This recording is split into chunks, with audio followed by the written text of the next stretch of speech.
Would I shoot another event? Hey everyone, welcome to Photo Chat Episode 3, a podcast-like series where I talk to you about something within the photography space. Today, I am talking to you about event photography and how I really feel about it. First off, if you're not subscribed to the channel, go ahead and hit that subscribe button now. If you like all things photography and creativity, it really helps me reach other wonderful creatives out there like yourself.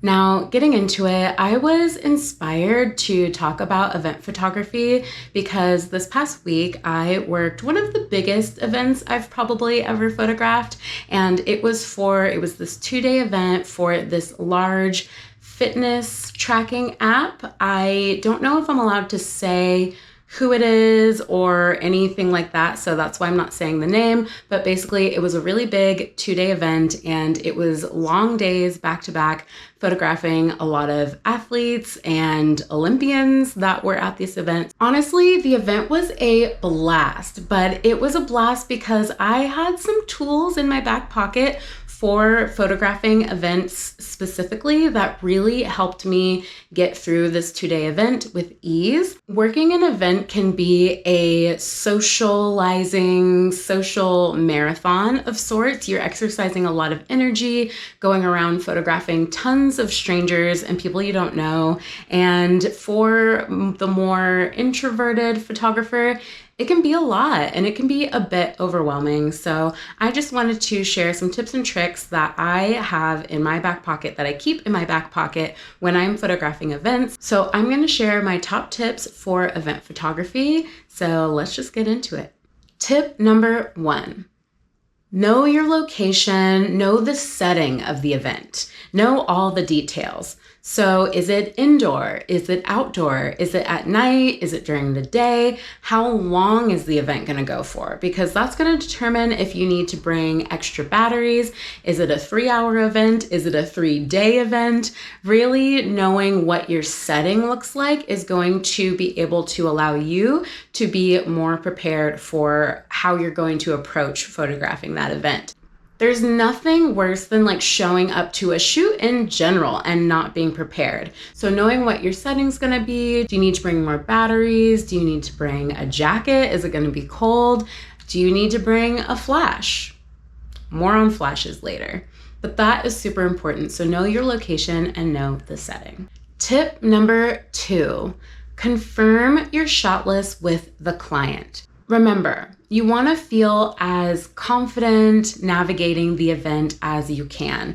It can feel really scary to be at this event that, you are supposed to be there photographing, but you're not really attending the event. So you're not really socializing with people, you're not meeting people, you are navigating the event and your job is to capture that event. So you want to make sure you feel as confident and grounded as possible. So knowing what you need to capture can just add that extra sense of confidence on top of you. You want to be 100% solid in knowing what it is you need to do while you're there and why you're there, So for example, this past event that I did, we had a whole breakdown shot list of the 2 days. We had a breakdown of the schedule of the whole 2 days. And within that schedule, we had what we were supposed to capture. So for the lunch, we were supposed to capture posed photos of the attendees, candid photos of the attendees, any little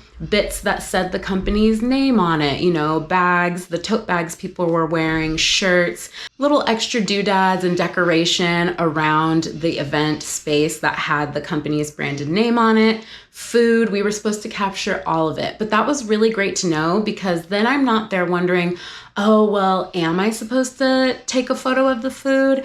Am I supposed to interrupt this conversation and get a photo of these two people? We had CEOs, athletes that were at this event, and we had not only a shot list, but we also had important people list of the particular people that the company wanted us to capture. So I knew like, hey, if that person's chatting over there, oh, I recognize their face from my shot list. I know I'm supposed to photograph that person. Let me go up and say, you know, hey, can I grab a photo? So I just felt really confident, and that is just key. And it's also a nice guide for you and for the client, because it makes sure that you as the photographer are capturing the content that the client wants to have, that they want to be able to post on their socials or website or what have you. Wherever they're sharing about the event, they need a specific person, a specific shot. So in the end, everyone will be happier if there is a shot list. Camera settings and gear. You want to make sure that you can have your camera settings set, the gear you need, so you can walk into that event confident that you have what you need to capture all the things, that you won't miss a moment. You want to make sure that you have everything locked in. So good rule of thumb for events, I like to shoot with an aperture of f4.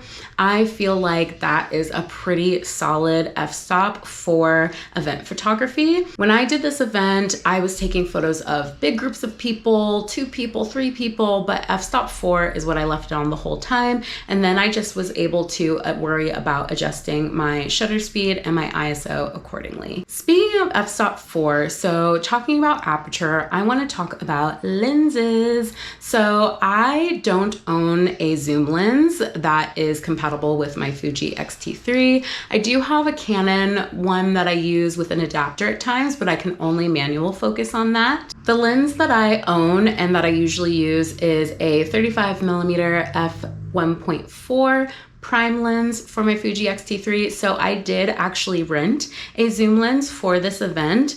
It was pretty affordable. Shout out to the Sammys in LA on Fairfax. They are amazing. If you are in the photography space, this isn't sponsored, but Sammy's on Fairfax is like the one. I'm sure many photographers know of it, are aware of it in LA, but it is the prime space to go if you need anything camera-wise. It's like a 4-story camera store, but that's beside the point. I went to Sammy's. I rented an 18-120 lens. It had an f-stop of 4 for its aperture, and like I mentioned before, that is all you need. So I was all set to go with that 18-120, and having a zoom lens specifically at an event, especially when like I've done like movie screening events where it's just kind of like red carpet and then taking photos inside. You don't have to do too much with like various shots at that type of event, but for something like this where the client wants, you know, shots of merchandise or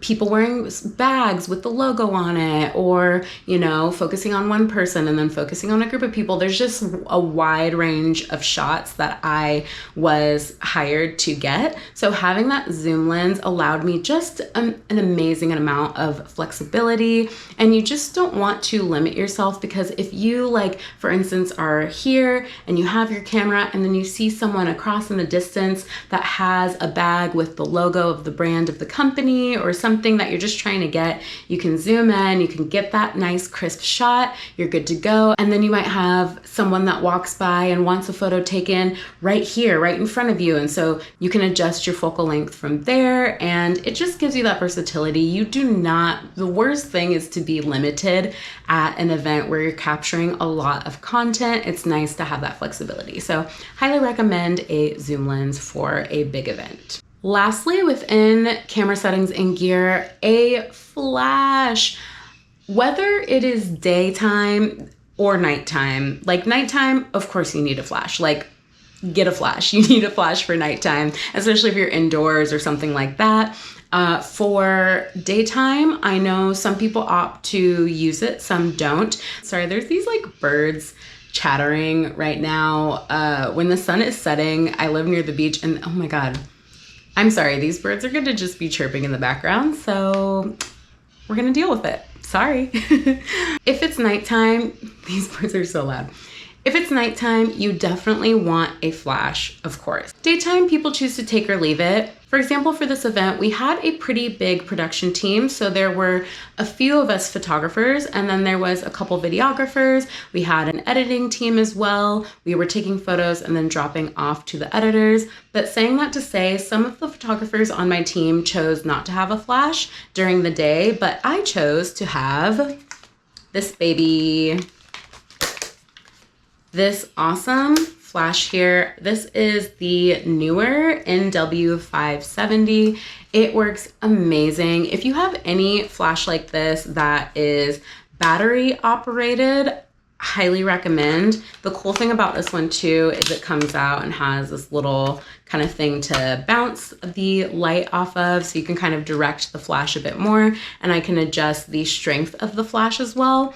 And I just think adding flash, especially to daytime with event photography, it just adds a little more crispness, a little more of a pop. It makes the photos more dynamic overall, more exciting. It's a bit punchier in my opinion. And so it's nice to have that. And for this client specifically too, they really enjoy that look and feel. So it was perfect to capture it during the daytime. And I just loved it. The photos came out so great. And I recommend getting, again, one that takes batteries. This takes 4 AA batteries, and I used it for both of the 2 days. If you use a flash that is an on-camera flash that takes the battery power from the camera itself, I recommend upgrading and getting something like this because it will reduce the recycle time. So the recycle time with a on-camera flash that is using the battery from your camera,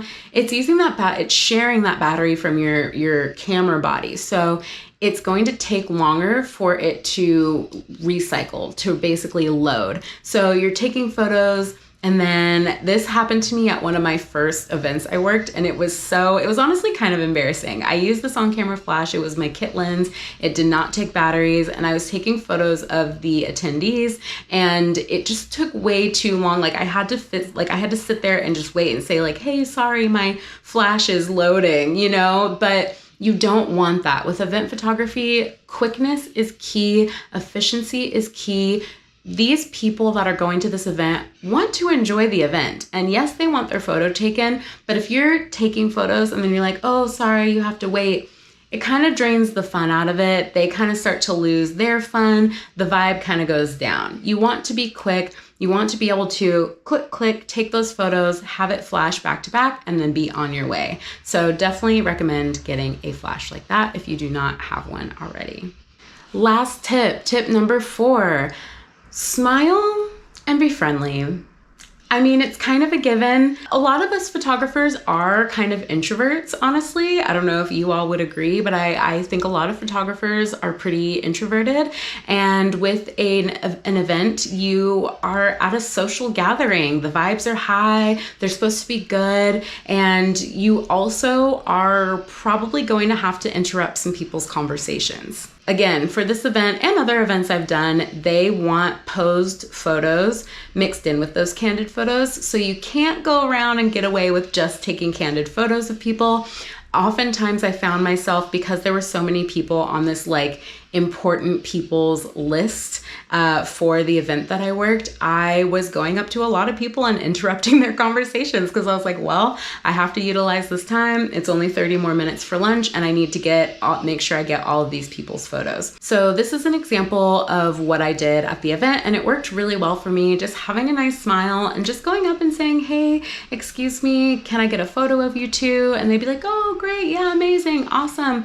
And maybe I'd give them a compliment. A compliment is great to get people, excited to take a photo. So I'd be like, hey, excuse me, sorry to interrupt your conversation. I'd love to take a photo of you too. Or can I take a photo of you too? I love the bright colors going on here that you guys are wearing. Or saying something like, oh, you guys look like such a great friend group. Can I take your photo? And then usually they get excited, ha ha ha, making jokes, complimenting them. When people post for a photo, maybe they'll just get together and smile. So I would definitely take 2 photos for sure, sometimes 3 or 4. But for those last photos, I would say something like, okay, now let's do like a fun one. Throw your arms up in the air or do a fun pose or something like that. So that would get more organic and fun photos out of them. posing and smiling is great, but when you kind of evoke and direct that fun energy from the people you're taking photos of, for the content later down the road, when that client posts those photos,